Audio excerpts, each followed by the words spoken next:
So now we'll sing Surely the Presence.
I am divinity in action.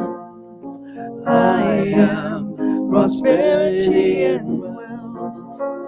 I am freedom and forgiveness. I am the epitome of health. Although I am living a human existence, in truth I'm a being of the spiritual realm. Although I am living a human existence, in truth I'm a being of a spiritual realm.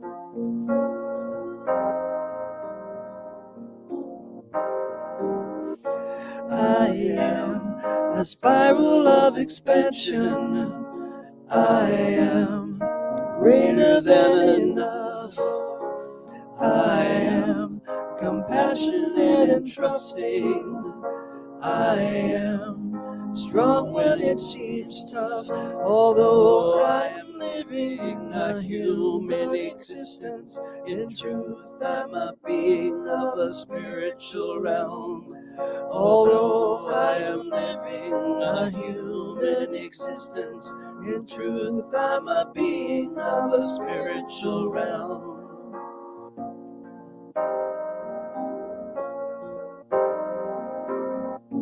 I am endlessly creative. I am intuitively wise. I am here in divine timing. I am the sight beyond my eyes.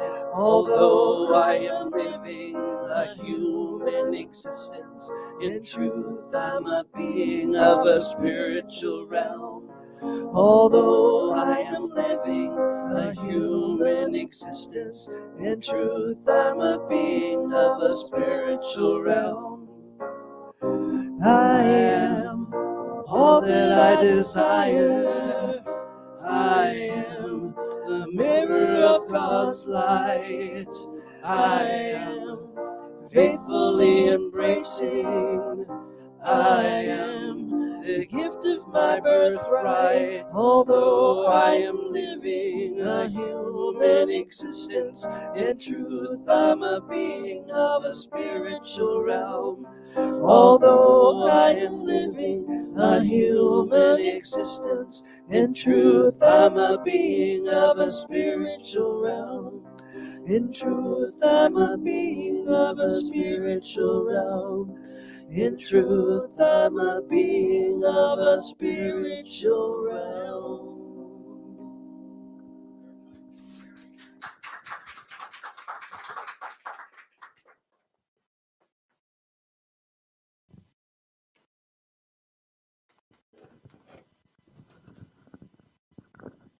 Forgot to test this, so please let me know if you don't hear me. Thank you.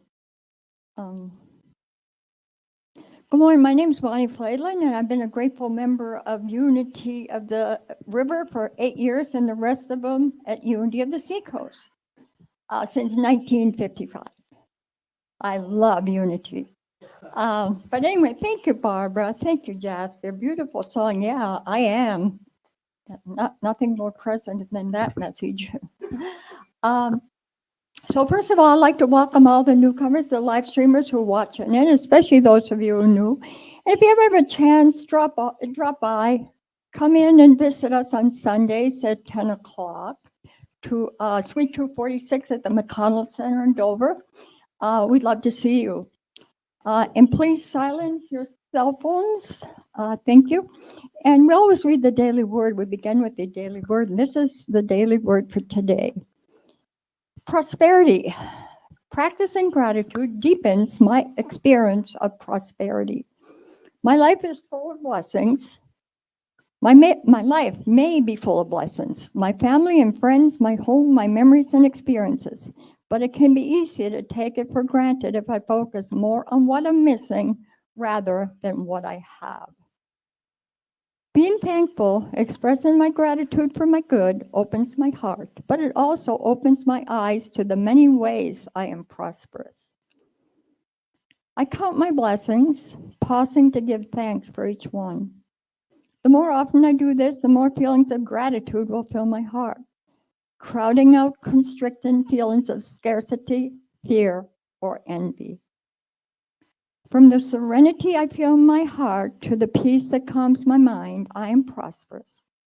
As I greet each day with a prayer of thanks, my blessings abound.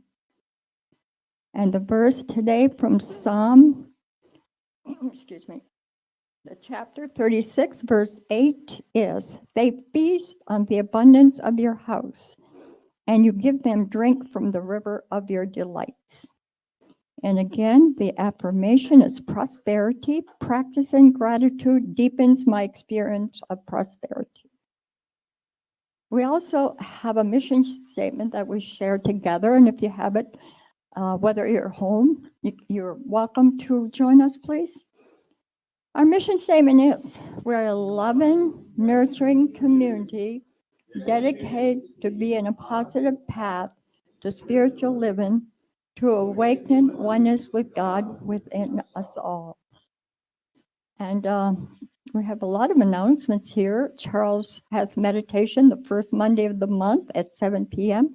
and the next one is tomorrow evening. We have also been broadcasting live to YouTube on your YouTube channel. Just type in Unity of the Seacoast in the YouTube search button. And even easier, just go to our webpage at the unityoftheseacoast.org and scroll down until you see the links to bring you to our live services or even past services. All our talks are archived there if there's something you want to look back and reflect on.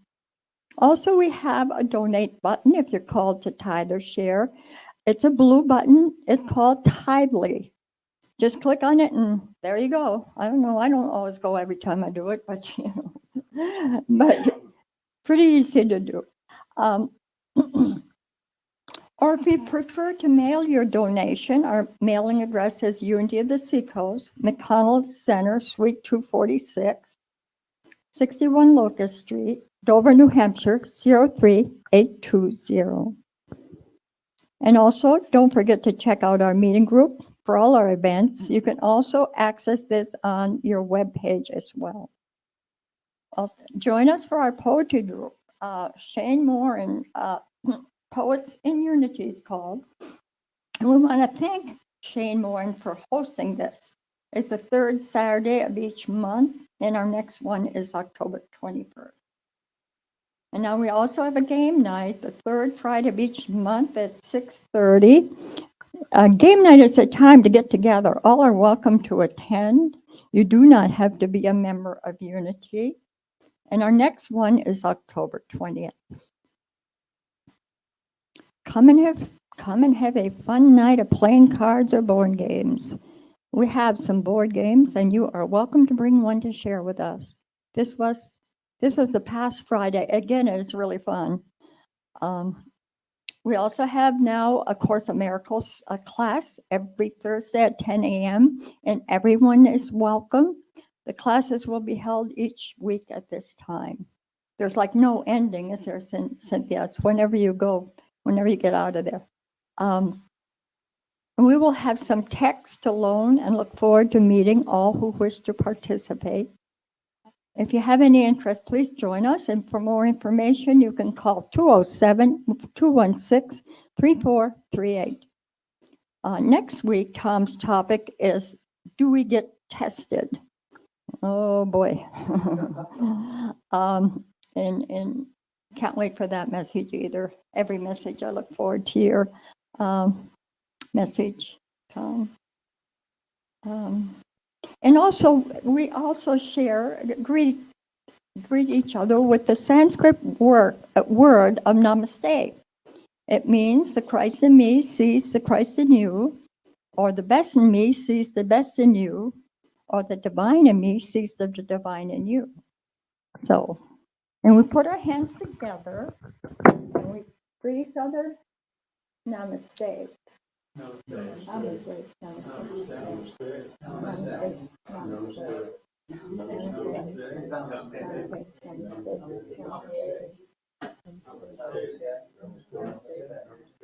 Namaste. Namaste.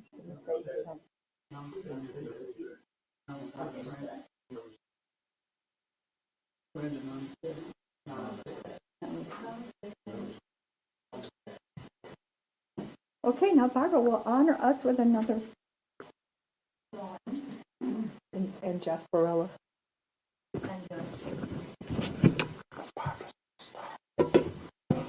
No, it's Jasperella.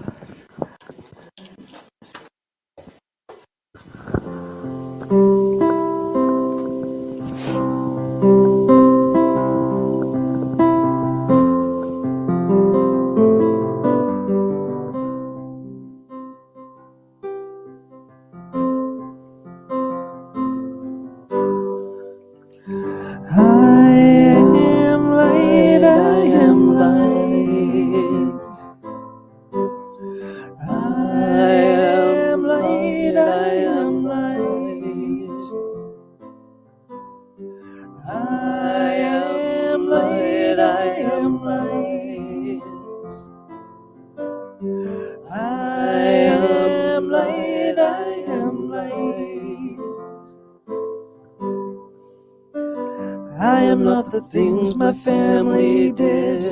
I am not the voices in my head. I am not the pieces of the brokenness inside. I am light. I am light. I am light. I am light. I am light, I am light. I'm not the mistakes that I have made, or any other things that cause me pain. I am not the pieces of the dream I left behind. I am light, I am light. I am light. I am light. I am light. I am light. I am light. I am not the color of my eyes. I am not the skin on the outside. I am not my age and not my race. My soul inside is all light. I am light. I am light.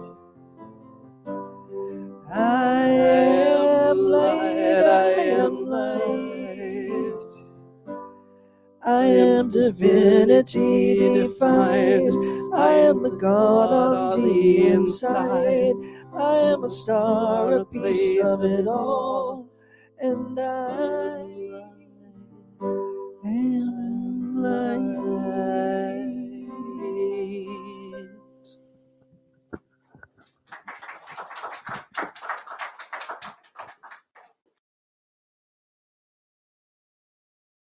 Thank you, Barbara. Jasper.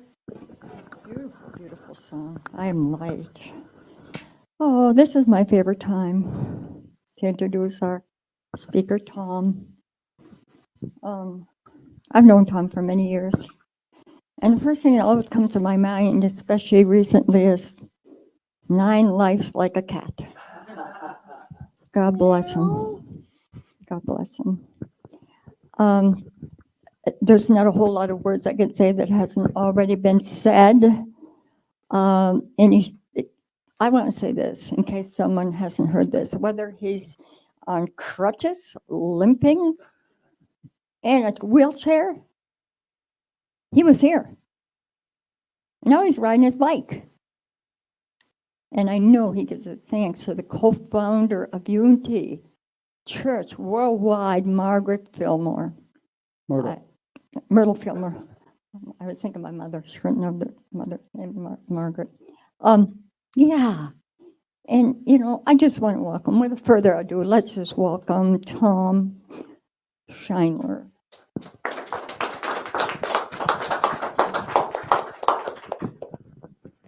Thanks, Bonnie. Those are easy lead-ins because it's not regurgitating and feeding it back out. Love your outfit. You always look like you're 19. You always look 19 the way you dress. We all have our unique style here. I noticed that. Frank, you have incredible shoes on today. Seriously, don't those look like comfortable shoes? This is I have my outfit picked out for when I go to Kansas City because everyone wears different colors. I'm wearing a coat that I wore to my son's wedding, which is just multiple colors. And that's so the congregation is coming with me because none of this happens without you guys. We start each service with surely the presence. And to feel that, you know, surely the presence of the Lord, drop by my office before service. There's always a conversation going with someone. Every week it's different people, and throughout the service and throughout the fellowship, the way you guys interact and the way we all get along, that's the presence of the Lord. This is a community within this building. And I'm so thankful that I was thinking of that while the song was playing today, and I'm looking around the room going, yeah, I just love this. I absolutely love this. And then I am the light. We don't talk at all, and you guys know this, that I just put my post out on what it's going to be, and I tag her in it, and she picks the song. My meditation today is called I Am the Light. So I'm amazed. The other thing I wanted to bring up before I started my talk is Tracy came up with this idea a couple weeks ago, and I'd like you guys to think about it. I think it's a really good idea. Would be an Ask the Minister service, where I just sit up here, my feet up, and cigar or something, and I prepare nothing. So it's like a week off that I get paid for. But you guys ask questions, you know, on where we're going, the mission, clarification on something, who picks my outfit, just anything, just so you guys know you have a voice in this, and so you know, this talk came about because of Ernie. Today's talk is called "Who Are You?" And I've touched on this theme several times. And it's one I like because it really leads to a true examination of ourselves. And what sparked it is a couple weeks ago, Ernie sent me this video, and it was a young lady who was given a graduation speech. And she'd been very active in all aspects of her life, She'd been in sports, you know, five, whatever she called it, five something student. Obviously, I didn't go to college because that was all I get out of it. But she was hit by a softball and it led to a traumatic brain injury. And she lost the ability to speak at first. Her sports career was over, and her life, as she saw it, was in pieces at her feet. And obviously, she gained her speech back because she did this video, and she gained it back so well, you would never know that she did have a traumatic brain injury, because she appeared very much to be whole. But it was during all this downtime that she began to look at her life and think about the difference between who she is and what she does. When we meet people or describe people, we use labels. When we talk about ourselves, we use labels. Some are accurate, some are not. I'm the spiritual leader of Unity of the Seacoast. That's accurate, but it's not really what or who I am. It's a label. So I must say, this career path overlaps with who I am. I am a child of God, and I get to express that. But I like to call myself a guitar player, but as I've said before, it's not who I am, because if I lost my hands, would I be that anymore? This is the challenge that this young lady faced. And we all face these things which appear to change or challenge our identity. You know, I'm the older guy. I'm the guy with the white goatee. I've been many things that I've used that moniker I am. I'm a truck driver. I'm a construction worker. I'm the tech guy.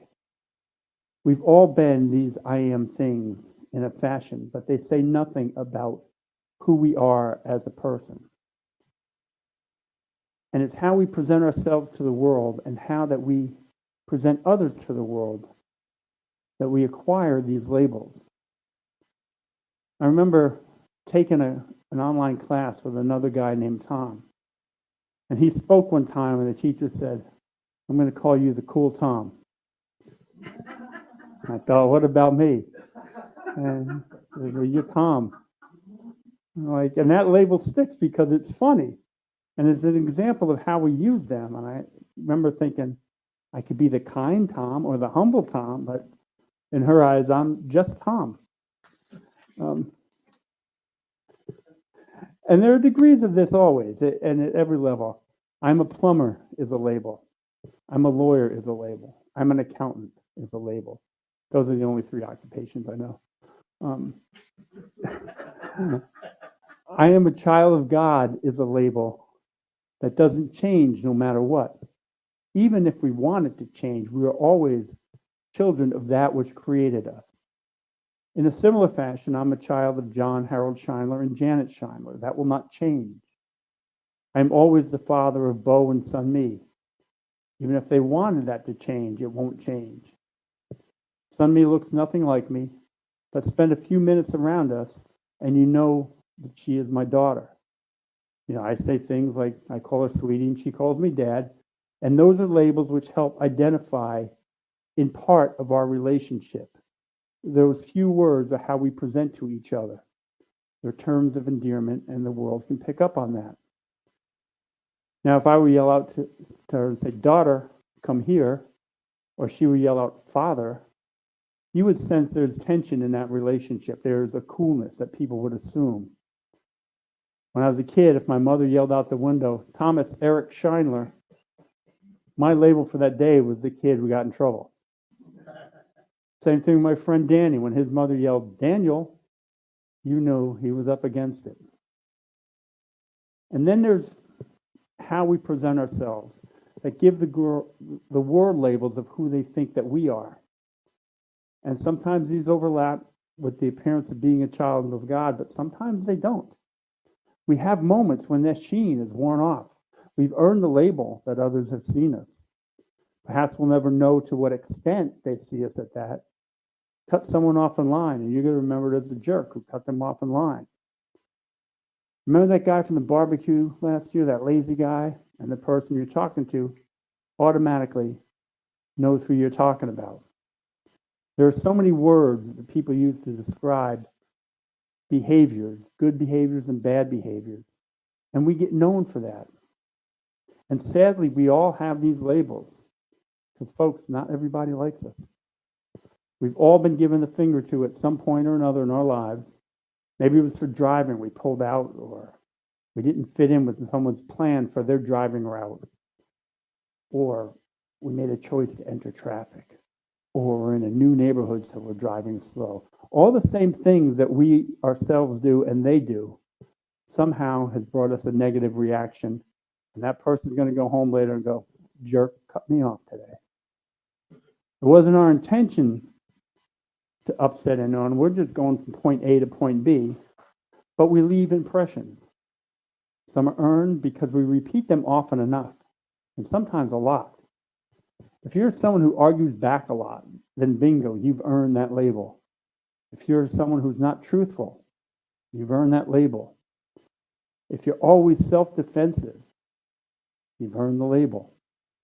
And you may not hear the labels that people have for you, but make no doubt about it, people do use them. And it's really hard when we do hear them because it goes against who we think and want to portray ourselves as. These labels last and they can hurt. And some we've earned and some we haven't. We have these labels, when we think we're not earning them. You ever talk with someone who's right always? They're earning this label. It's their way is always perfect. Or the people who have buts. They come to talk to you, but every bit of advice is, but this won't work, but I can't do that, but I can't do that. Or the opposite, when they turn that on you, and you're talking, and they just keep on injecting, but what I would do, but what I would do. They're not really present in the conversation. They're doing it with the best intent, but they're not hearing the conversation.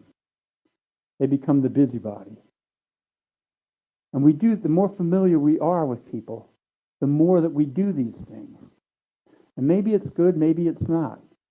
I struggled with my daughter when she was young because I was the busybody.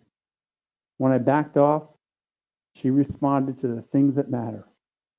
And trust me, not everything that comes out of our mouth matters. In fact, most probably doesn't. And the more familiar you are with someone, the more words that come out of your mouth, which means the more words that don't matter come out of our mouth. So we have to step back because once we say it, it's up to the other person. They decide what they keep. Not just because you may have said a bunch of great things in that, but if you followed it with that one thing that didn't, match with what they want to hear or whatever, that's what they remember. So think about the ways that we interact with the world and what is the perception that we're leaving with those that we interact with. I watched this unfold the other day at the doctor's office. I had already checked in. I was waiting to be seen. A man was checking in behind me, and he goes to the receptionist, who's a really, really kind, perfect lady for this job. And they have these pre-visit questions that they ask, and he was there to get blood work done because he let everyone know. But he didn't want to verify any of his information. He gave his name, but he didn't want to verify his date of birth or his address or any of the other things. And he was getting visibly angry. And then she got to this line, does your visit have to do with anything with workman's comp or a job-related accident? And he blew up. And he said, I'm not answering your stupid questions anymore. That has nothing to do with blood work. And she was great.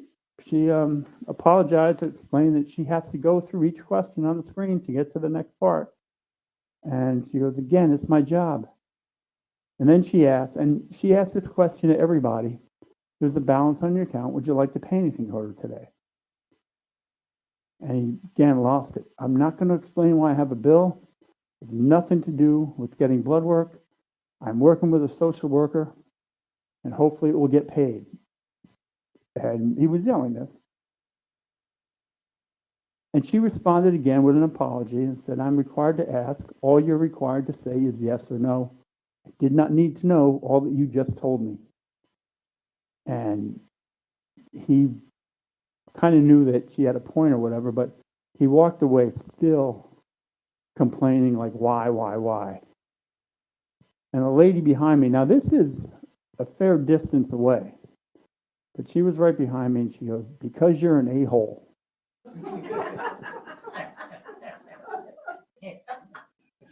And then she leaves, she goes, "Did you hear me?" I said, "I think everyone did."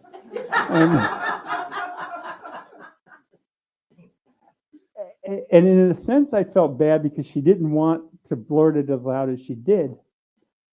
But she was very accurate because everyone in that room, because that's the way he's going to be remembered. And I also felt bad for the guy because something was going on in his life that he couldn't separate that attitude from the situation. Luckily, probably every rest of the people of the day is probably nice and that lady's fine. But the labels that we give to the world last. So we have to be present in the moment. Couples going through a divorce do this with their kids. They talk disparagingly about the other parent or the other partner. And the image that's left is toxic. And it comes back and it shows itself in various ways as the kid gets older. Maybe it's the relationship they have with the spouse or with the parent, or it leads to insecurities, or worse, they just don't know how to be in a relationship themselves. And then there's the flip side that aligns with who we want to be. And we get to create having the label of being caring, kind, helpful, compassionate, and patient. These labels tie in with being a child of God. And trust me, you have to align it. If you're a jerk and you tell someone you're a child of God, watch their eyes roll. So you need to live in accordance with our higher self and give that perception that fits, that matches. For the most part, nobody ever has to explain being kind. And I say for the most part because there are those times when someone will say, "Why were you kind to them after all they did?" But that goes back to those moments of giving grace. But when you're kind or loving, or any of those terms that I mentioned, you rarely have to explain. And it comes back because it's better when people say, it's in their nature. Isn't it nice to be known as something good is in your nature? When you take on these characteristics that remain true and are in accordance with being a child of God, they don't go away unless you let them go away. It's nice to hear things like, let's go to Sammy, he's level-headed. Mary's smart, she can figure this out. Because those imply other good things, like Mary and Sammy are also patient and approachable. How or what you do is how the world sees you. And this is tricky because you need to sort this out, to be honest with yourself. Don't be delusional, walk around, everybody loves me, because they don't. But on the verse, don't talk yourself down so much that you don't see the good things. Chances are there are a lot more good things going on in you than you think. When I was really depressed and I was very self-loathing, the best advice I ever got was, chances are the person you present to the world is more you than the person that you tell yourself you are. And that was very true, because what you tell yourself on a negative level is not a truth, because it leads from happiness. So it's a lie. So you must recognize the lie and stop doing it. Tell yourself the good things that you are, and you live up to that. Think about the labels that you would prefer to have attached to yourself and see how they fit. I'm Tom, I'm caring, I'm kind. Turn those good things into a meditative chant, and the world begins to see that in you. Years ago, when I lived in Florida, I had this small turtle pond in the front of my house. I've probably talked about this. I know I've talked about this. And I would go and meditate, and I would use the term, I am love, and I would sit there and meditate on that. And when I first started going there were 4 turtles in the pond. That's what would show up. They'd pop up, these hard-shell turtles. And they would show themselves to me. And I began to chant, I am love. And fairly soon, I realized that there were 14 turtles in the pond, all coming up, Now, I did feed them, so that was extra motivation. 4 of them were these soft-shelled turtles that looked like baby Loch Ness monsters. I named them all Nessie. Nessie 1, Nessie 2, Nessie 3. Except for the mother, I named Tessie. Because Tessie was a Red Sox.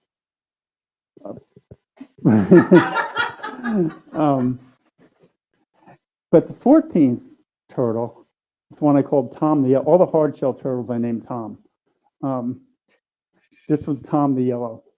He would walk up from the canal every morning and then walk back, and he had worn a path to the canal. But he'd come out of the water, and he would just sit by my feet and stare at the pond as if I was. And he wouldn't go chase the food, so at the end of my meditation and all that, I would drop food down by him, and he would just hang out there, me and Tom the Yellow. And then I started to notice all these birds started landing around the pond. And maybe there was a migration cycle, I don't know. But just beautiful birds, these Florida herrings and tall, skinny, white, Casey calls them the dudes. Because they always look like they're walking around like that. And then this fox, every day, my neighbor would come home and he'd throw out his half-eaten McDonald's lunch with a half-eaten or drank large soda in the trash. And the fox would go over and he would grab the soda with his lips or his teeth, carry it over, and sit beside me like on his butt, holding the thing, drinking the soda. Just really not far away. And it was such a simple, I am love, but when you do these things, the world responds to it. I have these great stories of observations of these animals that I cherish, all because I admitted something that was non-threatening and caring and loving.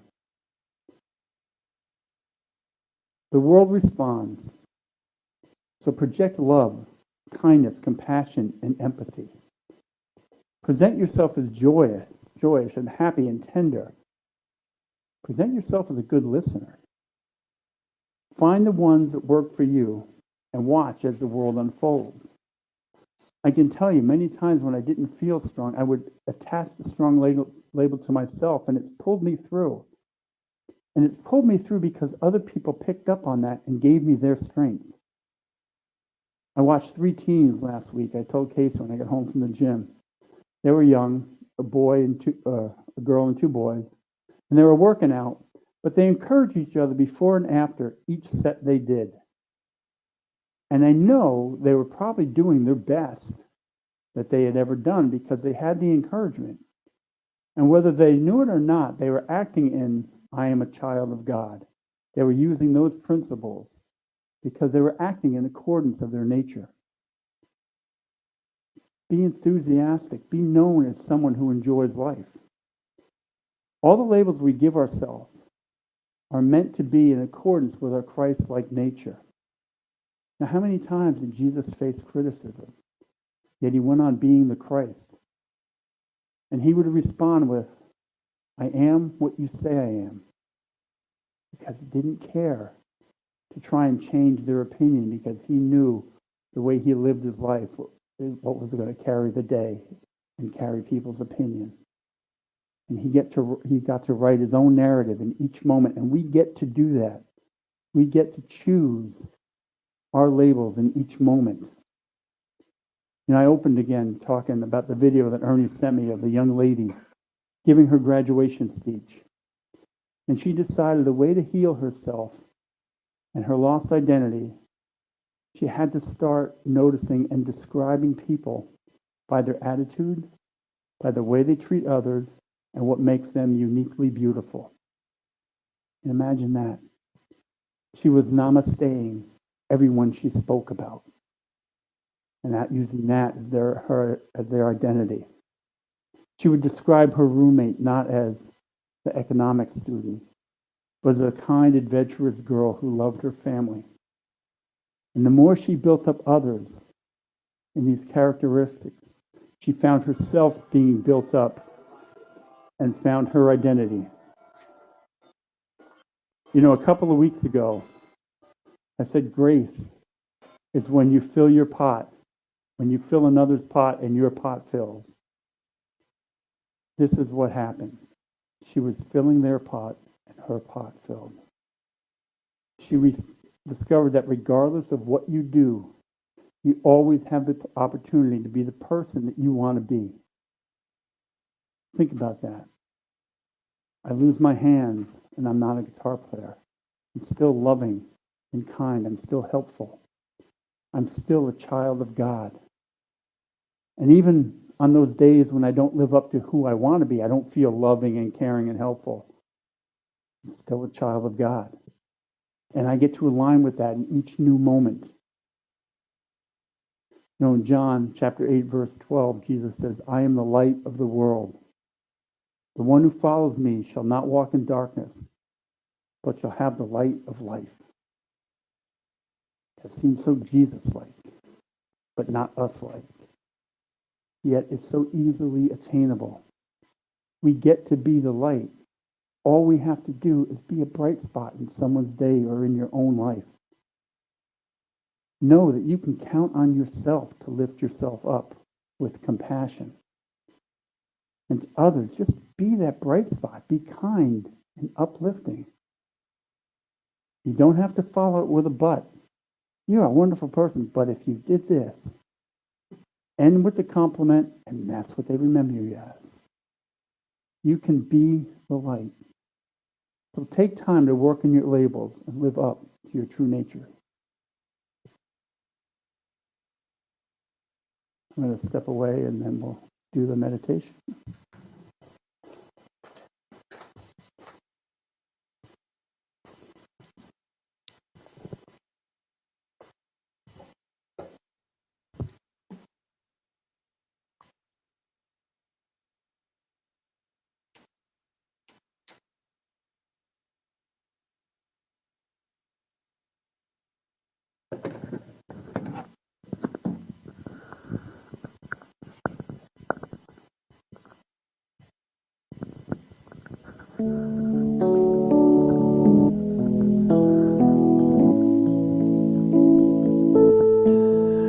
How could anyone ever tell you you were anything less than beautiful?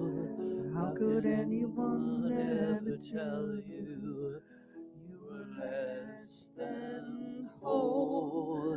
How could anyone fail to notice that your loving is a miracle? And how deeply you're connected to my soul. How could anyone ever tell you you were anything less than beautiful? How could anyone ever tell you you were less than whole? How could anyone fail to notice that your loving is a miracle? How deeply you're connected to my soul. How could anyone ever tell you you were anything less than beautiful? How could anyone ever tell you you were less than whole? How could anyone fail to notice that your loving is a miracle? And how deeply you're connected to my soul.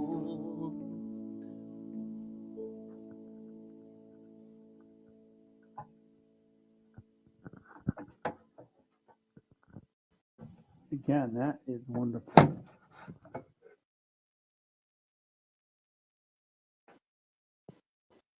You should teach Mike technique. Whenever his head turns, even if it's quick, that mic never changes. It's always there.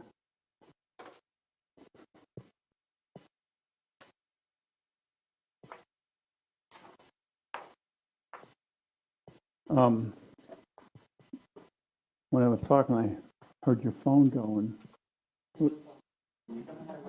it's okay. It was like a religious chime. I thought, man, I did something good.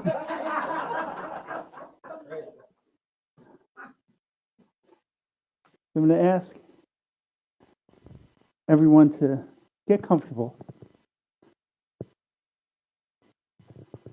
and develop your comfortable breathing pattern. We come together knowing that there is one presence in our lives and in the universe, God the great and omnipresent.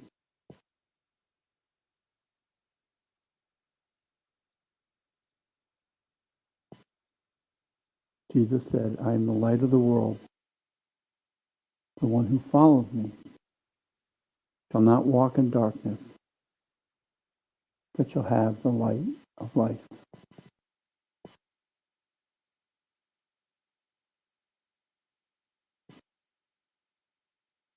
I invite you each to picture a warm beam of light coming down from the heavens, coming to the top of your head.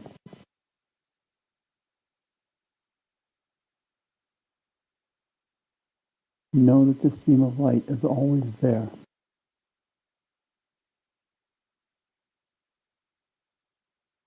We're going to allow it to grow and to fill our bodies.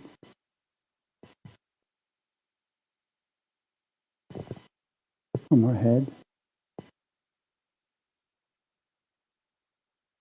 down our neck,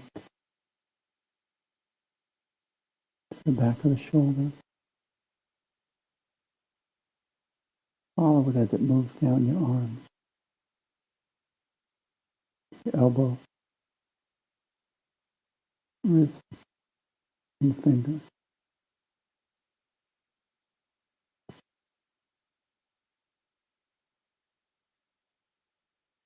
Bring it back up through your arms,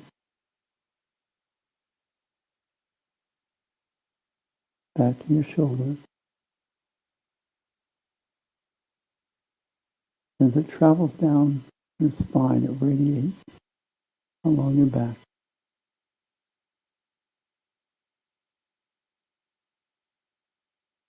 Down to the hips.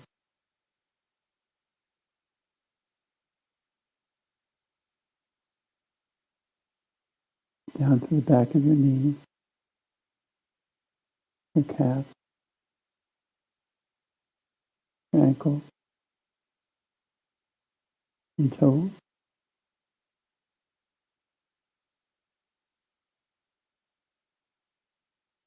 See the light as it expands and warms you. Comes back up the front of your legs, to your knees, your hips, and filling your chest to your heart space.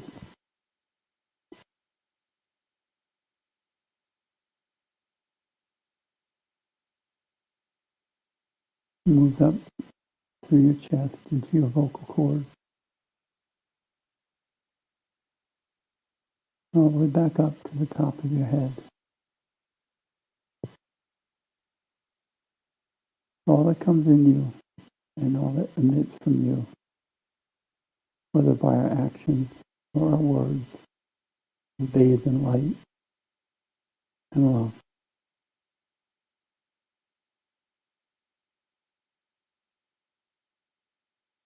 This light is your portal to your own I am the light statement.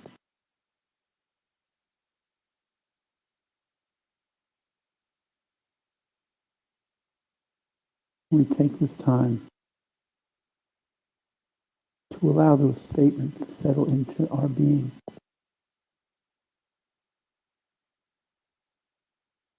I am a child of God.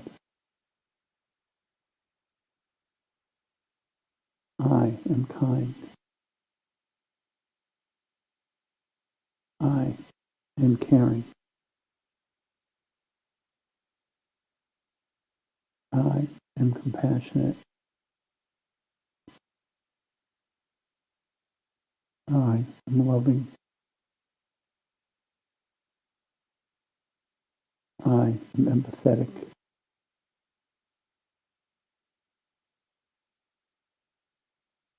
I am a good friend.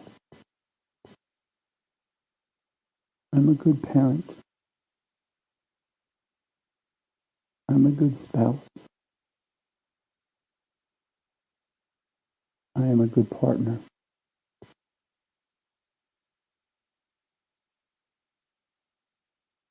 I am a good citizen.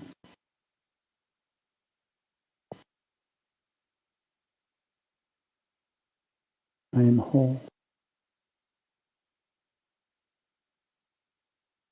I am love.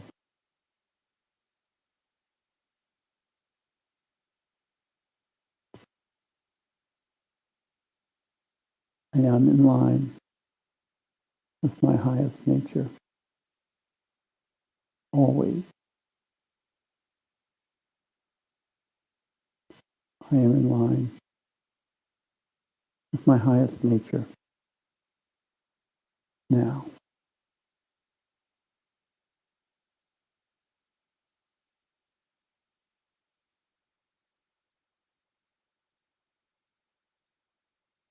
And just breathe in this moment and allow those words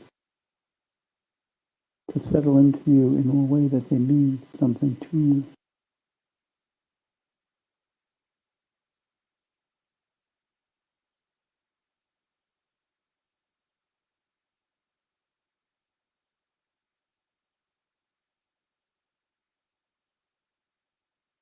Picture the way you give yourself over to a young child. That is the best of you.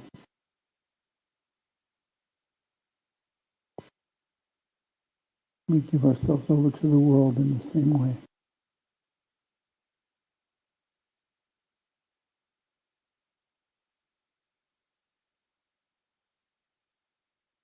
We are uplifting, not eroding.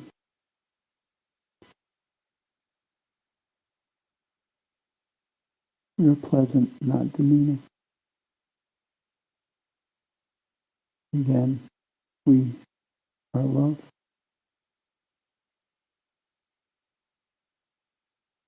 We are a child of God.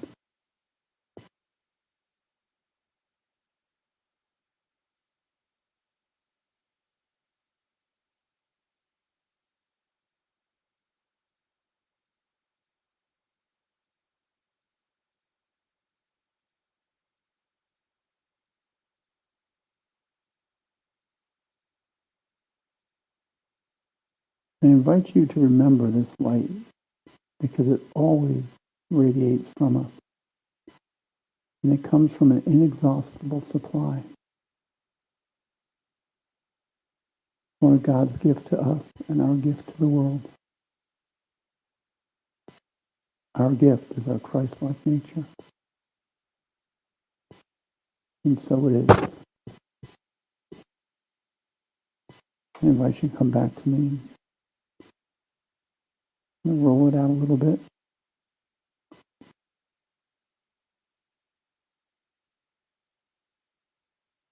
We'll take a moment to do prayer for the people. And as I always say, if you have the type of relationship that you can, the people that you're thinking for and praying for, if you can reach out and tell them, simple, have a good day. The fastest way to make a prayer land is to deliver it yourself. But if you don't have that relationship, hold that person in that high spot, or the high watch, as I like to say, so that your love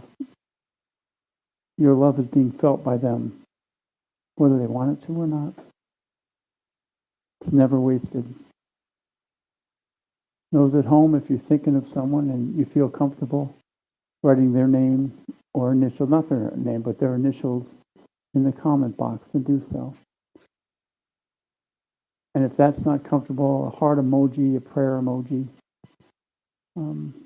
just something, but let the world know that you're thinking of them. And for those here, when you're thinking of someone, hold them in the forefront of your mind. And in that, we see them as whole and healthy, strong and happy, fighting a brave fight that they know they are winning, whether it's from illness, depression, poverty, lack, sorrow. And for those who are not fighting a battle but basking in it all, we give them and we see them with the wisdom to share with others. And together, we complete the circle and we make the world a better place. We begin to move toward utopia. People have asked before, why utopia? You can't reach utopia. We're a lot closer to utopia when we try to get there than if we don't. So aim for the star. Maybe we'll be one star short, but we're getting there. And so it is. Amen.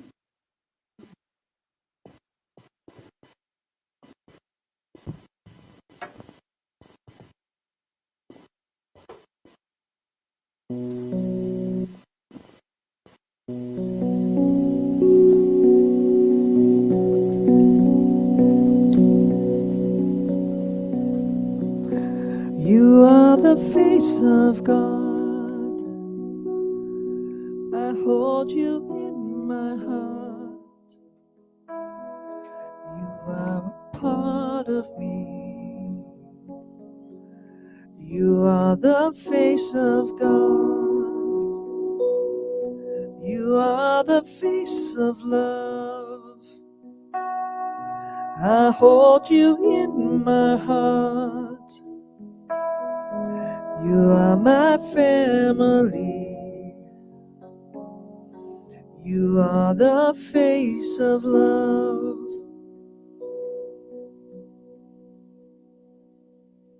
And I invite you to join us for the prayer of tithes and offerings. Divine love, as me, blesses and multiplies all that I am, all that I have, all that I give, and all that I receive. And so it is. Amen. Just so you know, I have a cheat sheet here, and it's even written in the places that I've failed writing out my own cheat sheet. I always forget as me, so people have written that in for me. We're going to close the service with the prayer of protection, and then our final song. So if you recite the prayer of protection with me. The light of God surrounds me. The love of God enfolds me.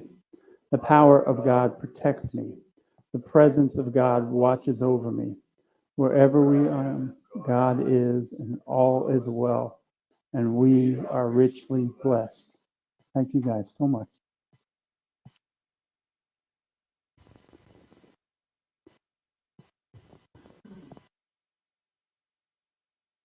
Now we'll do our peace song.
Has begun with me.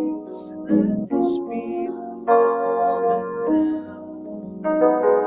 With every breath I take, this truth is my joyous found. To live each moment, to love each moment, is eternity.